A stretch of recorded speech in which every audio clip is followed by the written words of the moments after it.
Welcome back to Aaron and Ellie on Kirby Drive. Ellie is back at work, thank goodness, feeling a lot better, but she will not be joining us for this episode this week. Today is Friday, October 18th, and I don't know what to say, but the Unction last night was low-key pretty fire. I didn't think it was going to be good at all. I don't think anybody did. I think that's why people were calling it the Unction. Joe Flacco and the Bengals versus Aaron Rodgers and the Steelers. Bengals 33, Steelers 31. I'm trying to control my dog right now because somebody is letting theirs outside to just bark and bark, and she's going to respond. Um, but yeah, I mean, this game had everything. The lead was going back and forth in the fourth quarter over and over and over again. It seemed like nobody was going to stop anyone. Um, Jamar Chase was just getting spammed all night long. 16 catches on 23 targets, 161 yards and a touchdown. Joe Flacco, I mean, 31 or not 31. Joe Flacco, 31 of 47, 342 yards and three touchdowns. Absolutely absurd stat line for a man who arrived in the city maybe 10 days ago, I think. I mean, even Aaron Rodgers threw four touchdowns tonight. So it was just a crazy game all around. Something that I don't think any of us expected, especially before the Bengals traded for Jake Browning. I know I made multiple claims saying that the Bengals should never be in primetime again. Um, Now, I don't feel some type of way about the Bengals now just because they won this game. Like, it was fun to watch, thank God. That's all we've been asking for. And I think we can say that Thanksgiving has been saved at least. Like, this Bengals team is at least fun to watch. And they'll have something maybe to play for in their games coming up. But, man, the Steelers. I think Ellie and I were talking about it last episode, talking about how the Steelers were going to start losing at some point because we just don't believe that they're that good, that they're 4-1 good. And I mean, they played a decent game tonight, but I think that more than anything else, they got bailed out a couple times when they put themselves in some really bad situations. Um, so I don't know. After all is said and done, the Steelers coming to this game 4-1, second seed in the AFC. They had the chance to lead their division by 3 games, and they just couldn't get it done. Kirby, no. Um, Kirby, you're gonna make me lose my train of thought, and I wish these people would bring their dogs inside. Um, but yeah, the Steelers had a chance to go up 3 games on just about everybody else in their division, and rather than leading by 3.5 games over the Bengals, they're now only a game and a half up, um, which is not great. And like I said, the game was close. It was definitely close, but man, there were 3 moments in this game where the Bengals had the Steelers dead to rights and just let them stick around. The first one was the first touchdown that the Steelers scored. Um, Aaron Rodgers was running around for like 10 seconds and finally found, I think it was Darnell Washington, maybe Johnny Smith in the end zone. And that was a backbreaker to me. Like, you think you have this team stopped on third down, and all of a sudden you're down 7-0 at home in this game that, frankly, you probably need to win. Um, I think all night long they were saying that this was a desperate team, the Bengals were, and they were right. Uh, and credit to the Bengals, man. Like, they got punched in the mouth tonight, and like as a product of their full season, like a metaphorical gut punch the entire time. Um, starting 2-0, now you're the losers of 4 straight. You come in to try and right the ship a little bit, and you're down 7-0 just like that on a play where you thought you had him. You were chasing him around for 10 seconds, and you find someone in the end zone. Um, but they stayed in the game. They stayed with it. Uh, the running game came to life for the Bengals. I'll get to that in a second. Yeah, but there was another moment where the Steelers were driving for a touchdown. They had the ball in the red zone. They were set up third down and 18, and the Bengals let them score a touchdown to Pat Fryermuth. I don't know how you let that happen, but the Steelers were able to score there. Um, and then again, like the Steelers were trying to go take the lead in this game and thought they had a big play over the middle, ended up getting called back for a penalty. All of a sudden, it's second down and 20. Bengals got to stop here. They get the ball back with the lead, and they can start milking the clock. And instead, they give up a 68-yard touchdown to Pat Fryermuth. And I just don't know how you let that happen. And credit to the Bengals, though, because if that were to happen to these Bengals probably 2 weeks ago, the game's over. They've lost. And it happened not only once, not twice, but 3 separate times in this game. and they were able to fight back from really what should have been like the nail in the coffin. Uh, and so I don't know, like the Bengals, they're in a weird spot because I don't know. The one thing that was encouraging to me long term for this team is that Chase Brown was averaging 2.7 yards per carry before tonight. After this game, in this game he had 11 carries for 108 yards. That's nearly 10 yards per carry. So they figured something out on the ground, and they were throwing the ball all over the park with Joe Flacco. I'm really amazed at how bad the Steelers' defense can be at times, given the names that are on there. I mean, Jalen Ramsey was getting cooked all night long. Um, it's just, I don't know. I think that this game says a lot more about the Steelers than it does about the Bengals. Which I want to give all the credit in the world to the Bengals because they fought back and they won this game when they had to. But the Steelers, man, they just don't look convincing at all to me. So the Steelers came into this game 4-1, and I'll read you the first four wins that they had. So they beat the Jets week 1 in that famous shootout that feels like a lifetime ago at this point, probably for Jets fans. Um, then they played the Patriots. They won by 7. Now, to beat the Patriots, and the Patriots were driving to try and win that game, they did require 5 turnovers in that game to beat the Patriots. Then they beat the Vikings with Wentz at quarterback, and then the Browns last week. So, 2 really bad teams, one pretty alright team that had a really bad game, and then I don't know what the Vikings are with Carson Wentz. I'll let you fill in the blanks there for yourself. But the Steelers' next 4 games: Packers, Colts, Chargers, and then the Bengals again. And so we're looking at a Steelers team that was one game, like a half game out of the 1 seed in the AFC. And in about a month, we could be looking at a team that's sitting below 500. Um, and I think, honestly, Steelers fans, I need you to hear me. That's probably pretty representative of the level of play on this team.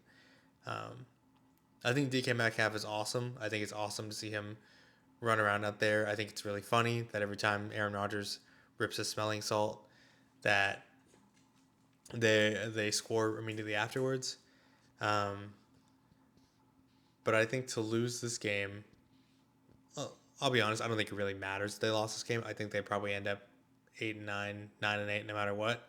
But now that you lose this game, you basically give back your entire division lead. Not to mention, you still haven't played the Ravens your 2 times you need to play them, and you still have the Bills and the Lions on your schedule later on. But you give your division lead back, and some of the cracks begin to show on this team. Not in any new ways that we weren't expecting, right? Like the defense has played poorly this year. I don't know why, but it has. The offense, even though Jalen Warren got going today, the offense is very much like somebody needs to save us with a long touchdown or it's not going to happen. Yeah, I just don't see this team going places, and especially concerning this next 4 games that you have, because the way that Aaron Rodgers behaves and just generally is does not lend itself to a team that can bounce back from a string of defeat. You know what I mean? Like, if things start going poorly, the vibes are going to get bad real quickly in Pittsburgh. Um, I mean, I think you saw it tonight. Like, even when they were winning, like Jalen Warren, I think, made a mistake on offense once, and Aaron Rodgers was like losing his mind, like out of control, like losing his mind. Um, and even when they scored a touchdown and Aaron Rodgers, one of the linemen came over to celebrate with him, and like I guess was doing a little bit too much, like tackled him on accident. Aaron Rodgers was livid. Like you can't tell me anybody's having any fun on this Pittsburgh team, even when things are going well. I feel like things have to be perfect for anybody to crack a smile, let alone have any fun. And when things start going poorly for a team like that, I feel like it will just snowball into something that you can't really recover from. So I think that they desperately need to beat at least 2 of these teams they have coming up. Um, but I don't. I think this is exactly why Mike Tomlin was upset about the trade that brought Joe Flacco to the Bengals, because he knew that his team, is not the team that is going to like put a stranglehold on this division. He doesn't need a Joe Flacco making a magical run again, pushing this team, because as soon as this team is pushed, it feels like there's just like tinderbox just ready to go off of anger and bad vibes that comes when you bring in Aaron Rodgers into a city like Pittsburgh. And I don't know where you go from here, because it just doesn't feel good. Like, it hasn't felt good in Pittsburgh this year. I'm not convinced. I don't. Probably Steelers fans are, because somehow they always manage to convince themselves. But Ellie's not convinced. I don't know anybody that is. And now that you lose this game to Joe Flacco, and the fact that you have this string of games against teams that are pretty competent, I don't know what the prognosis on your season looks like now. Um, I don't. It's again, the door is still open for the Ravens, so we'll see what happens in the AFC North. But as for the Bengals, I mean, they felt like they were pretty much dead in the water, and all of a sudden they're 3-4 with games at home against the Jets and Bears. So probably beat the Jets. You get to 500, and then you have a toss-up game with the Bears, and you can be over 500 through 9 games. And if really Joe Burrow is going to come back at any point, you're just trying to tread water until you get there, Um, and like I said, with the Steelers schedule over this next couple weeks, you might be tied for the division lead with that kind of record. So credit to Joe Flacco for coming in, doing what he's done on such short notice. I mean, the way that this dude does what he does is incredible. I watched those Joe Flacco highlights. The fact that Joe Flacco is back doing this is something that brings up a lot of memories for everybody. I watched the Jets come back against the Browns when he was down 13 points with like a minute 20 left, and they somehow won that game. I remember being a part of the legendary Browns run he made, where he came in and basically saved their season, led them to the playoffs, only to get their ass beat by the Texans in the wild card. And I don't know, it's wild that he can show up in Cincinnati and do this. And you can tell why Mike Tomlin didn't want to play him when he was in Indianapolis and was mad that Andrew Berry made this move. Because there was a moment whenever Joe Flacco pulled that read option and ran for 10 yards, crazy play, by the way, where Mike Tomlin's face was on screen for about 5 seconds afterwards, and he looked like he wanted to die. And so, I don't know.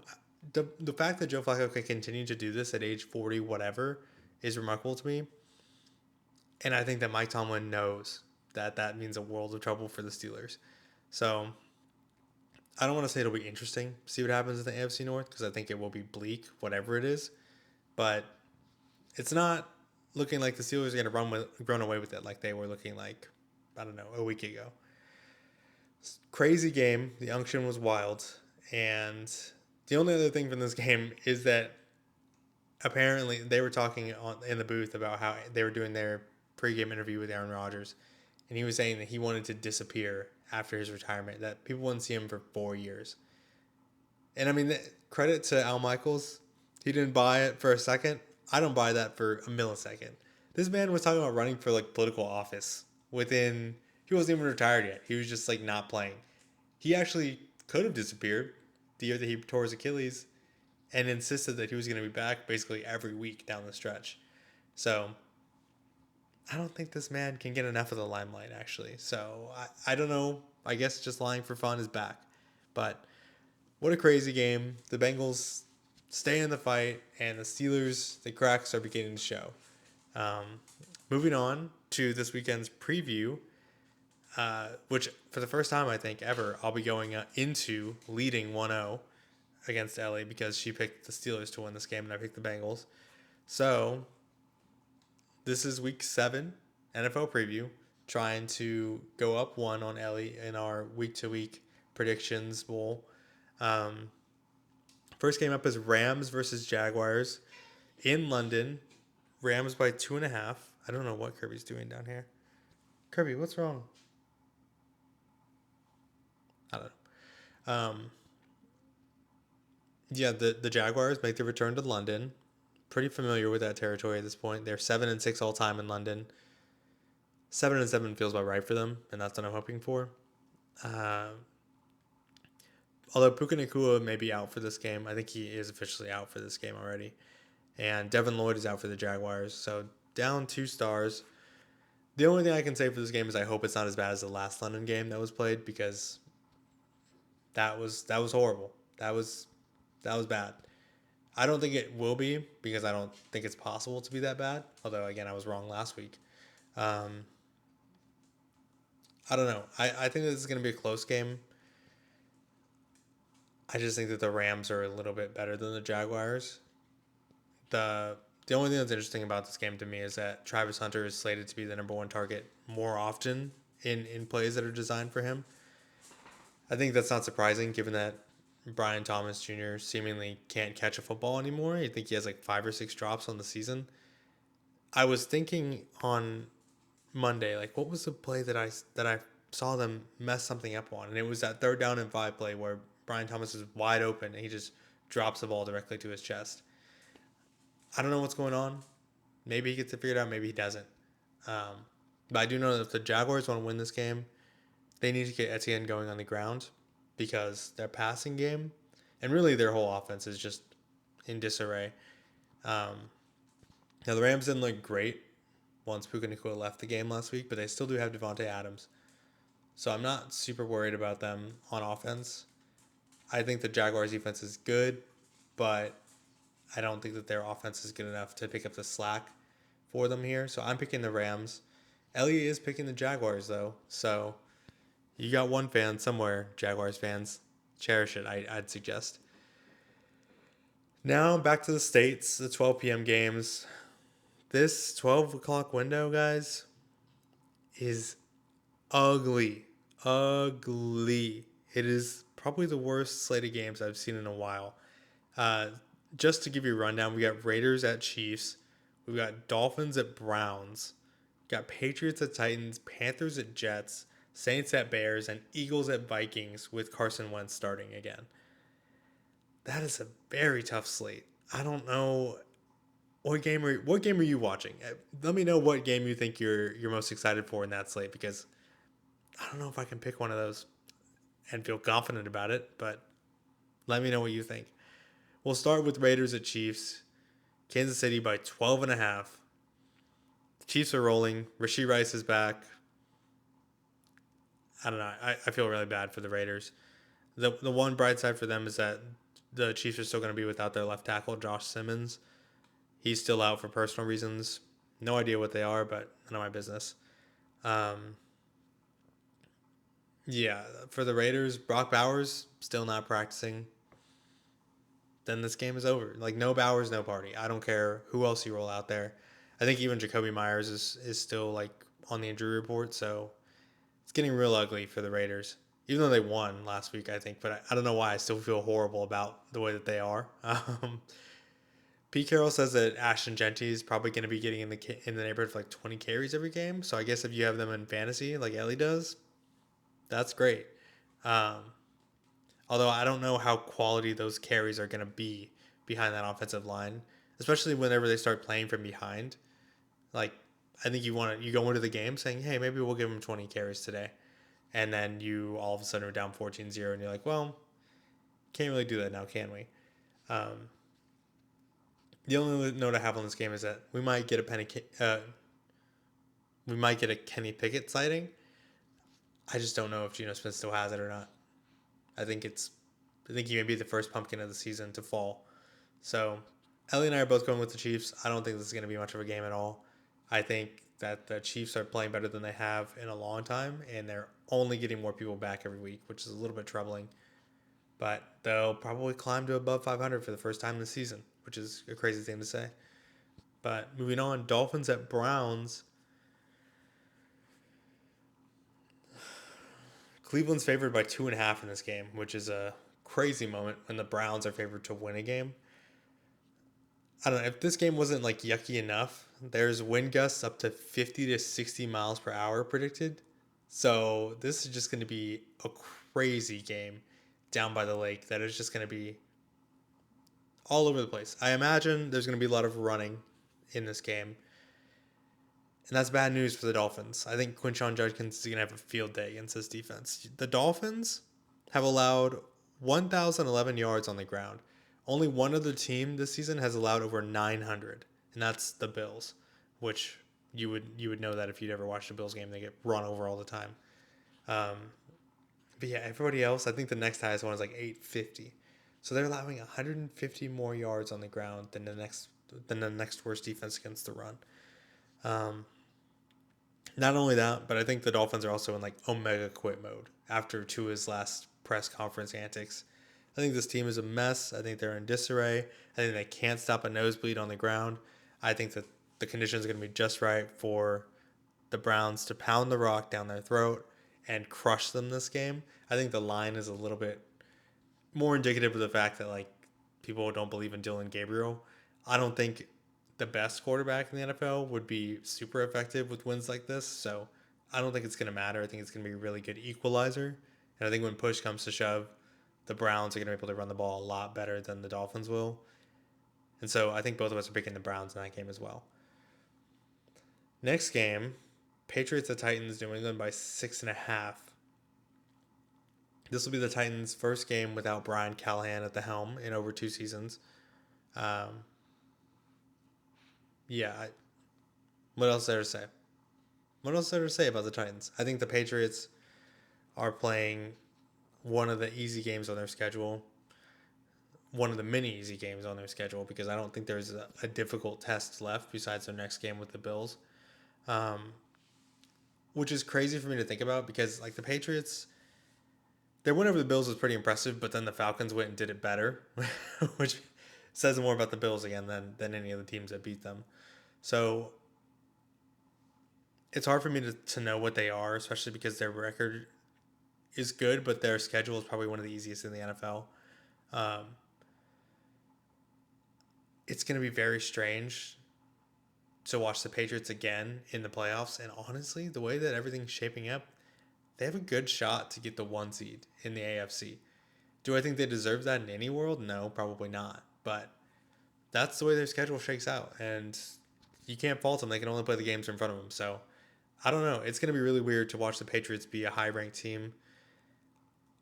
I can't believe that the Texans might have to go back into Foxborough again. That's not something that would be fun, but I mean, we got to make it there first.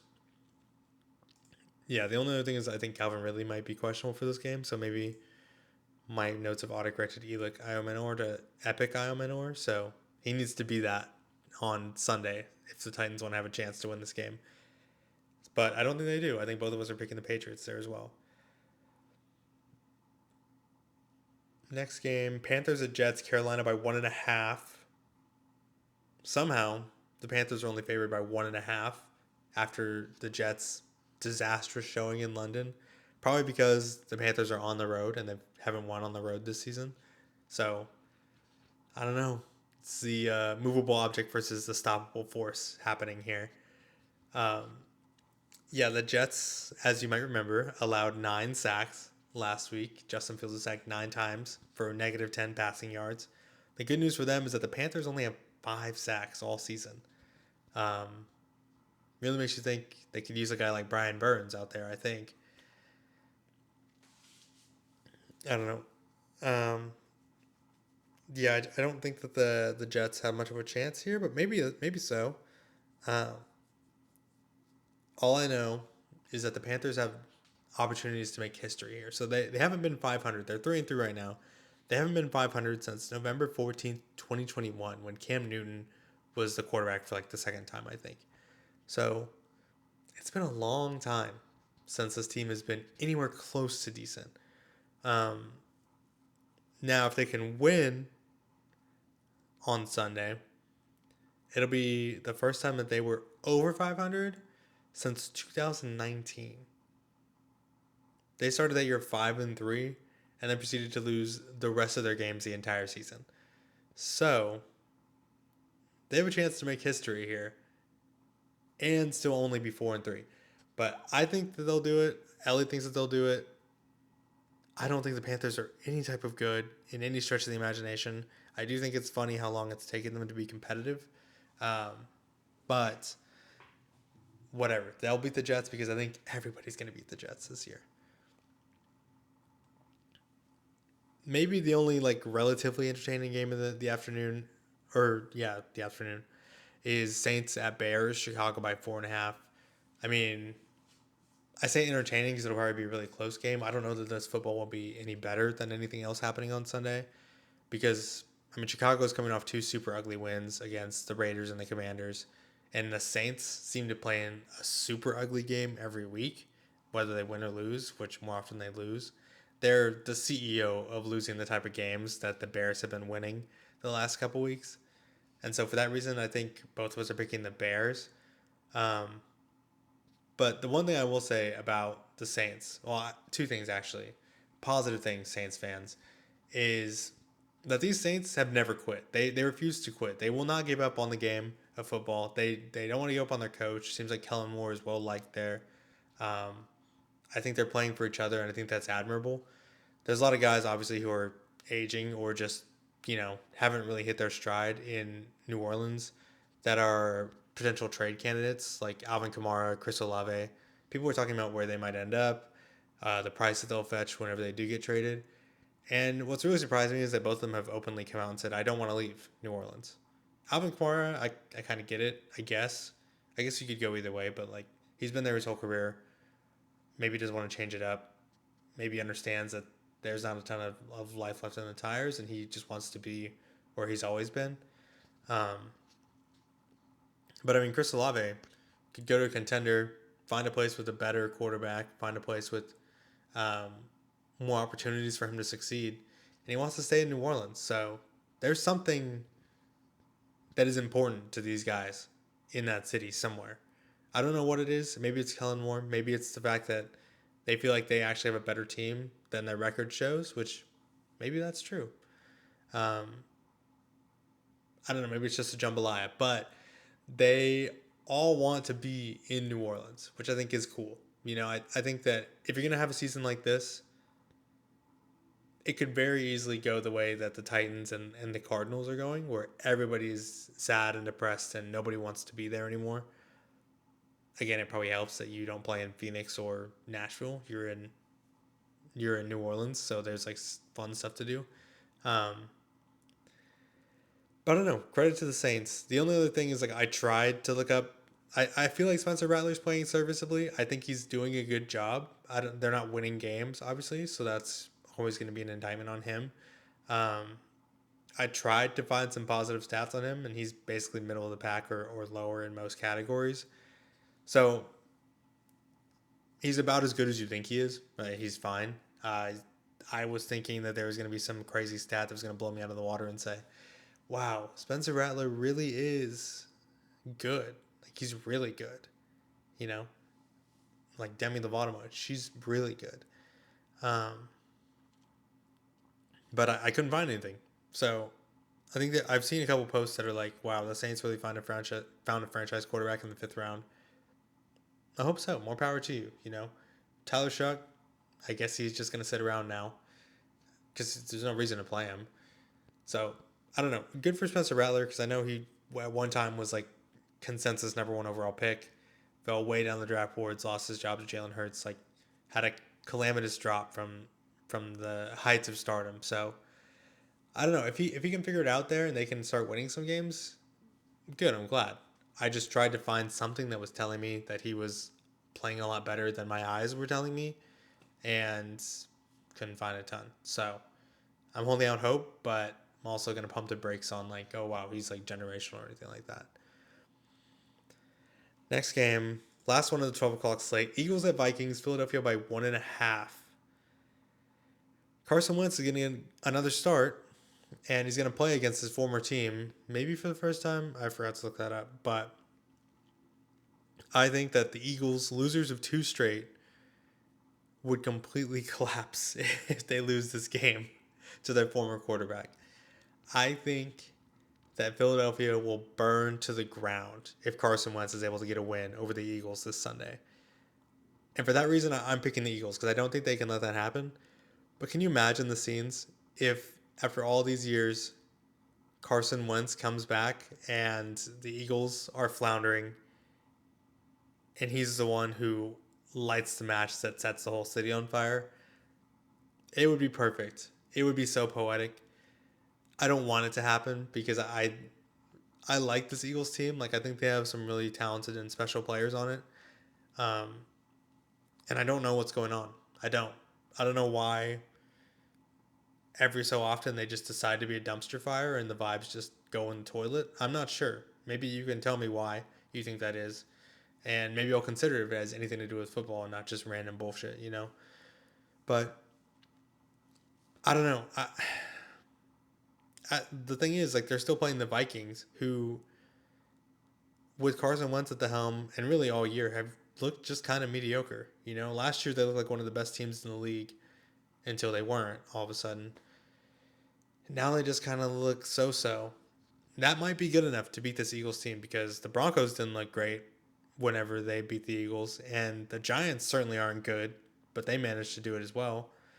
So I don't know. Maybe the Vikings have enough. The only thing that gives me pause on saying that they might do it is because the Giants, when they beat the Eagles, they had juice, right? They had excitement. They had rookies coming in and fucking shit up for everybody. The Vikings with Carson Wentz, is there anybody getting excited for that? I guess you got to get up for it because you probably need to win this game if you're the Vikings as well. But I don't know. You tell me if you think people in Minnesota are going to get excited for this game because I would struggle to get up for it. Um, that being said, I think both of us are picking the Eagles, and we'll move on to the 3 o'clock games. First one up is Colts at Chargers. Chargers by 1.5. That's interesting to me that the Chargers would be favored at home. I picked the Chargers to win. Ellie picked the Colts to win. Um, Mine was more of a hater pick than anything. Like, I need the Chargers to win this game because I need the Colts to start coming back down to earth. Um, but I mean, the Chargers have narrowly, like last week, the Chargers narrowly avoided free fall status, right? If they would have blown that game, which they did, they essentially lost that game last week before Justin Herbert manages to get out of a sack and throw a ball to Lad McConkey to save their game. They would have been losers of 3 straight coming into a game against the number 1 seed in the AFC, and things would be looking real bleak for them right now. You know, they get the win over the Dolphins, and they did win the game, so credit where credit's due. Like, they came back and they won, so I can't say that they lost it, right? Even though they ostensibly did. Um, I just don't know if I can believe in these guys. Like, I think they're getting Quentin Johnston back this week, which is good. Which, imagine saying that last year, but I don't know. I don't know how to feel about this Chargers team. I think that I called it last week whenever people were saying Hassan Haskins was going to start and Kamani Vidal ended up doing better. I called that. That was on tape. Um, I didn't pick him up in fantasy because I'm just being lazy right now, but whatever. I don't know. I'm just praying that the Chargers can like take that last drive and say, okay, we can win football games. We can do this. Justin Herbert needs to be Superman to do it. Fine. Justin Herbert, remember that you have to be Superman to do it and do it. But I need them to win this game because I can't with the Colts continuing to this stretch of just dominance over other teams. Although the Colts did nearly blow it to a Jacoby Brissett-led Cardinals team last week. And that was a weird game, but they didn't, right? They won the game. And credit to Daniel Jones for not only going down and keeping his composure, leading his team to victory, but doing it with his arm too. Um, yeah, I don't know. I don't know what the Colts are doing right. I don't know how they can be this good, but I need the Chargers to win this game. And that's me just hating, just pure hater talk right there. But if you're a Colts fan, that's gotta feel good. So just enjoy it and shut up. Next game, Giants at Broncos. Denver by 7.5. This one might be a delusion off. I think that this is going to be the delusion bowl between these two teams. Um, because the Broncos before the season, people were talking crazy, right? They were talking about how the Broncos are going to win the Super Bowl, how they had this crazy defense, which they do, by the way. Um, how Bo Nix was so good at football, and how they were going to go absolutely insane. They were going to win the entire AFC, win the Super Bowl, no problem. Obviously not true. Obviously can barely beat the Jets on like kicking field goals. Basically, they kicked the field goals to kill the Jets. Um, I don't know. They're so up and down, so inconsistent. The boneometer right now is broken because we're currently in botheism territory. Um, yeah, just can't trust the Broncos to do anything right on offense. Um, but again, their defense is stellar. And now this week, we've got Giants fans possibly overdoing it just a little bit, I think. And now we got Broncos players beefing with them online. Nick Benito posted and then deleted a tweet that read, "I've never seen such a delusional fan base," which is a little bit warranted, I think, about the reaction we're having to the Giants right now. Because yes, they beat the Eagles, and yes, they beat the Chargers, but they also lost to the Saints in there. We're not talking about that enough. Um, Kayvon Thibodeau responded to that tweet with multiple gifs saying like, "All right, like we'll see what happens." Um, and Jonathan Cooper, when asked about Jackson Dart at his post game presser, said he's a young guy. He's feeling himself a bit. He's out there running around. He's got the chain on. He's dancing. I feel like everybody needs something, which is so so petty, so like patronizing. Like, yeah, I'm glad that's working for you. Which is awesome. I think that's funny as fuck. But I kind of get it. Like the frat boy shtick that that Jackson Dart and Cam Scatabo have going on. I feel like it'll start rubbing some people the wrong way here in a second, especially if they start losing again. I don't know. I think that the Giants again, they have juice, like they have new life found through these guys, and I'm glad that they're bringing energy to the team. I just don't know how well that translates to a place like Mile High, which is a very hard place to play, especially as a rookie quarterback.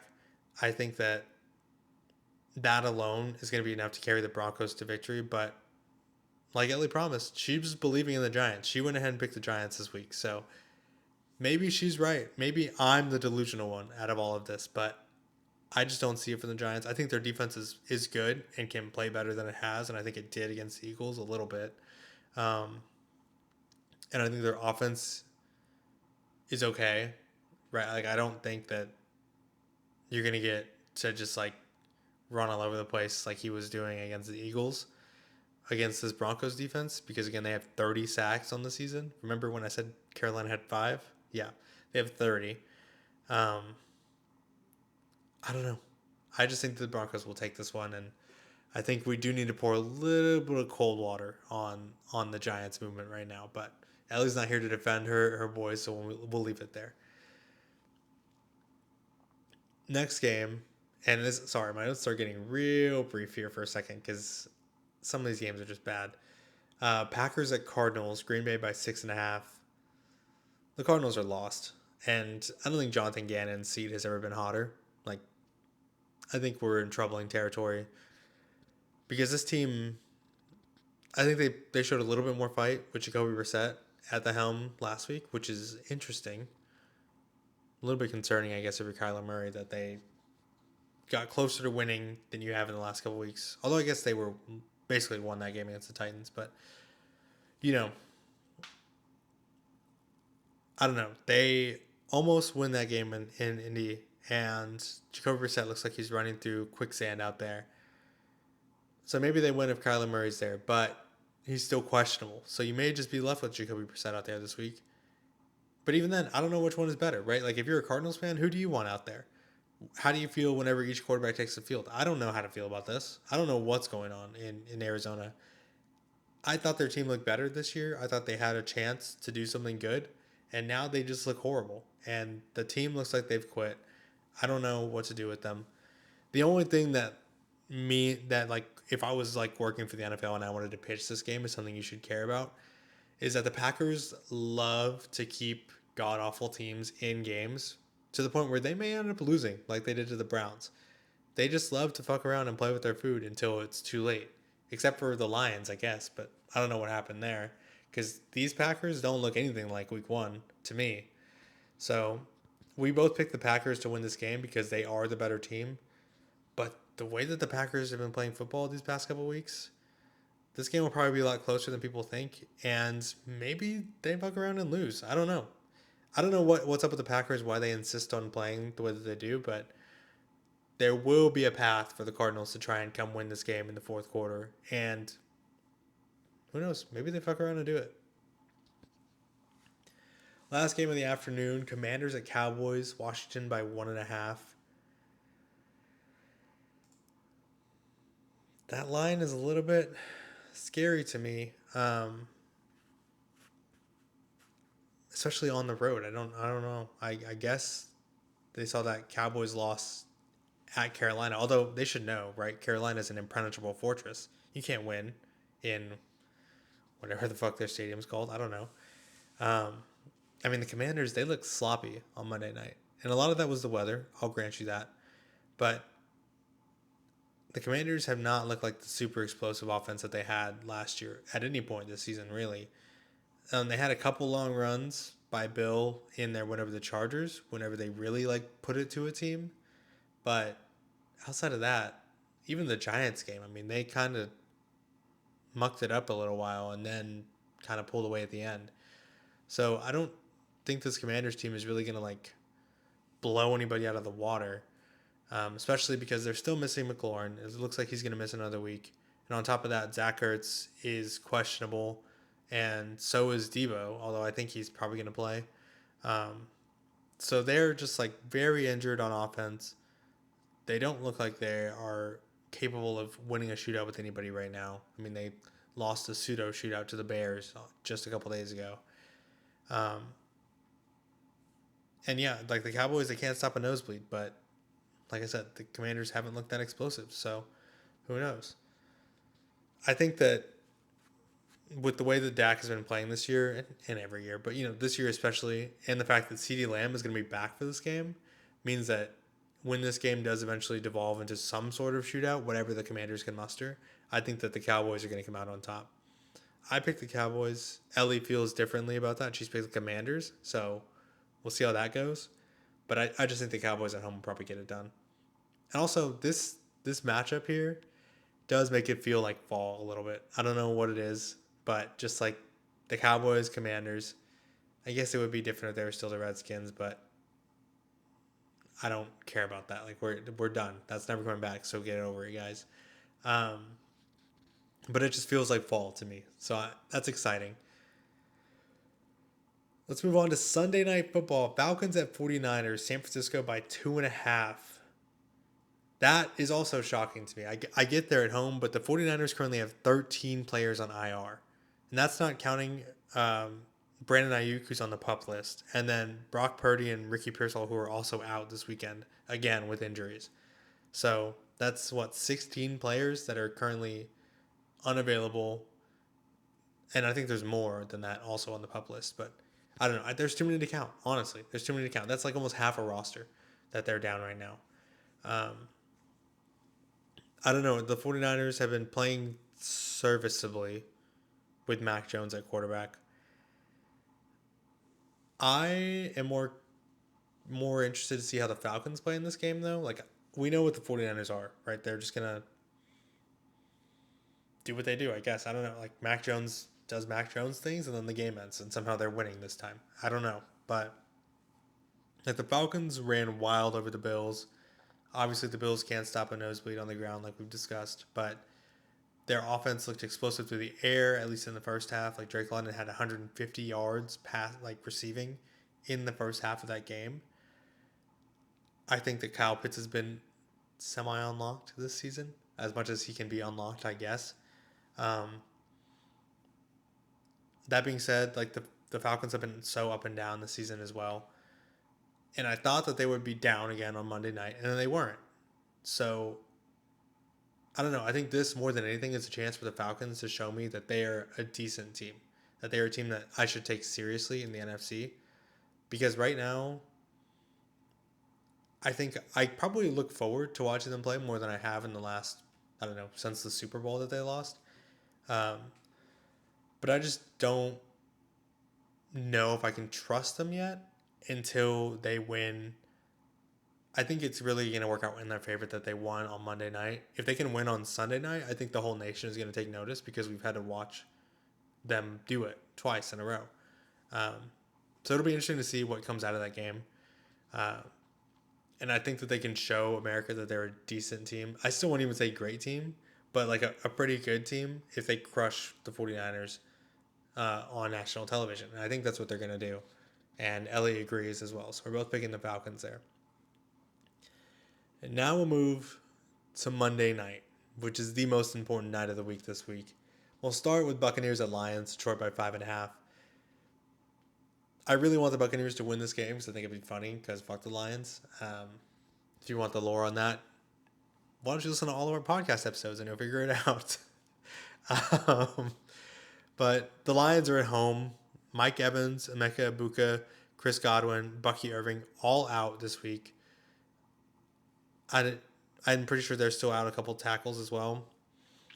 If Baker Mayfield wins this game, he's going to put some serious distance between himself and whoever else is in the MVP race, because it would just be absurd. It would be like through sheer force of will if Baker Mayfield wins this game.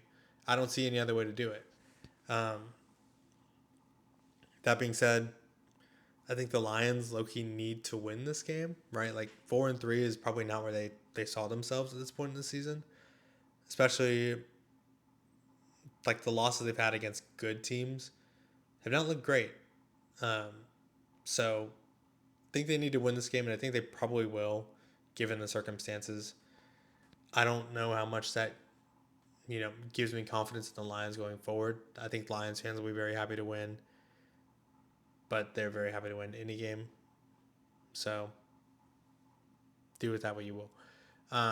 Both LA and I are picking the Lions to win this one. But what we really need to talk about is Texans at Seahawks. Seattle by 3.5. 8 years ago, the Houston Texans went into Seattle and played what was maybe sneaky one of the best games in franchise history.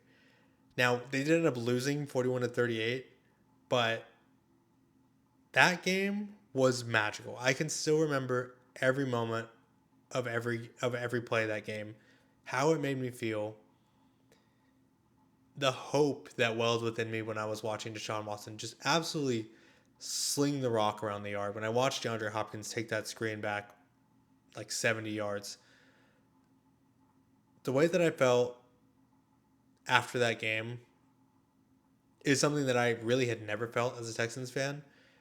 Like whatever, in 2012, you go and you watch them play those games, but even then going into Foxborough, you think, yeah, whatever, we're not going to win though. Like, we're not good. We have a good record, but Matt Schaub's our quarterback. What are we really going to do? What's the ceiling on this team, And then all through after that, man, it was even worse. It was Ryan Fitzpatrick, it was Ryan Mallett, it was Brian Hoyer, it was Brock Osweiler, it was Brandon Whedon. It was everybody under the sun who could hold the football in their hand and throw it. And then you watch Deshaun Watson come into this game, and he looked okay before that, but man, this game was the one where you think, wow, this kid is special, this team is special. And yeah, we lost this game, but I've never seen anything like this in a Texans uniform. I've never seen an explosive offense like this before in a Texans uniform. Now, of course, 3 days later, it'd be announced that he had ended up tearing his ACL during that game, is what I think. And ruined me ruined me on football for a long time. Basically didn't watch anything else that season, but that's not true. I went to every game anyway. But what I'm hoping for is that returning to Seattle 8 years later, the Houston Texans can provide us with hope like that again. They started this season 0-3. It looked horrible. I think we came on this podcast and said it was over after we lost to the Jaguars. And honestly, in those moments since then, when we lost the Jaguars game, I genuinely felt nothing because I said, okay, yeah, it's over. We know this already. And now they've reeled off 2 in a row against very bad teams, right? The Titans and then a very hurt Ravens team.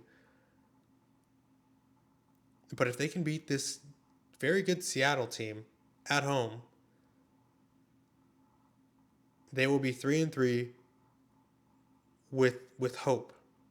And if they can do it convincingly, they will put the league on notice at the end of this week.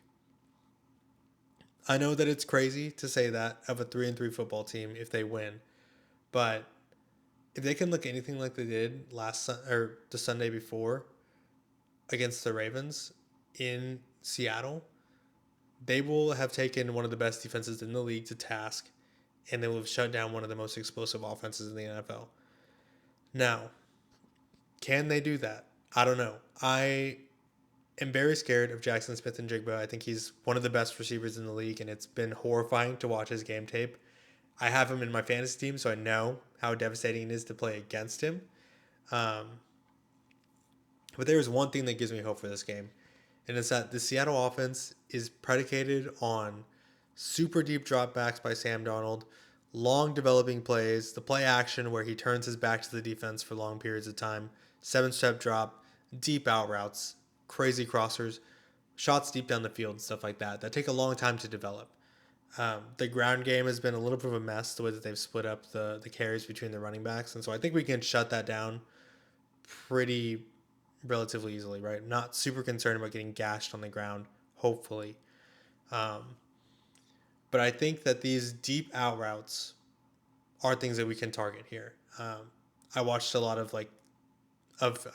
tape. I watched someone post a clip of some tape on Instagram, and yeah, the deep crossers, I'm concerned because that seems to be where we always let people score throwing bombs on us. And I feel like we're always good for at least one a game, which really sucks. But these deep bench concepts is what they're called, where you have a seven step drop from Sam Darnold, and then a deep 20-yard out to the sideline by Jackson Smith and Jigba. I think that is something that the Texans can hone in on in practice this week. Really, really, really laser focus on, because if you can disrupt Sam Darnold's timing in that, or if you can just time one of those up to jump it, that is somewhere where you can get in the Seahawks face and you can force a turnover. And if Derek Stingley is out there on the edge by himself with Jackson Smith and Jigba, that's 7 points for the Texans. So I think there is room for the Texans to get disruptive. I think we can get to the quarterback with this pass rush that we have. And then I think our secondary can do the rest. So I think that the Seattle defense is getting a lot of its players back, which of course happens when they play the Texans. But the Texans are about as healthy as they can be on defense right now. They are prepared. They are built to disrupt teams like this who have the need to sit in the pocket all day long. Like whenever we played against the Buccaneers, that's a nightmare scenario, right? Where every single time Baker Mayfield catches the ball, 1-step drop, gets the ball out. That's a nightmare. That's never going to work for the Texans. That's why we ended up giving up so many long drives in that game.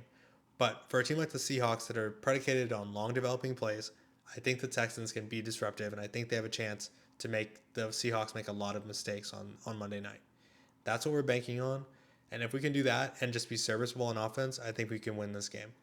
That's why Ellie and I are both picking the Texans. And if we win, this podcast is going to be electric on Monday night. If we lose, we may not record on Monday night. Because, man, this game is going to finish late. And I got to go back to work at some point. So, I don't know. That's going to be our week 7 NFL picks and previews. Sorry that Ellie couldn't be here again. Really hoping she can make the next one. She will be here in the next one, actually. But hopefully we'll be back to full strength, because these notes are a little bit haphazard. Haven't felt the greatest. This episode's a little bit late getting out because we've just been sick still since last Sunday. But yeah, let us know who you thought made the better picks this week. Let us know if you think the Texans have a chance at all on Monday night. I think that they do, and I think they have a pretty good one. But we'll see. And hopefully it'll be happy vibes next podcast. Otherwise, I don't know. Season may be in trouble again. But thank you guys so much for watching. This has been Aaron and Ellie on Kirby Drive. I've been Aaron. Again, Ellie will join us next episode. But again, hopefully you have a good weekend this week. And I don't know. Stay safe out there. Watch football. Let us know what you think about our picks. Let us know what your favorite game is going to be. And we'll see you next time.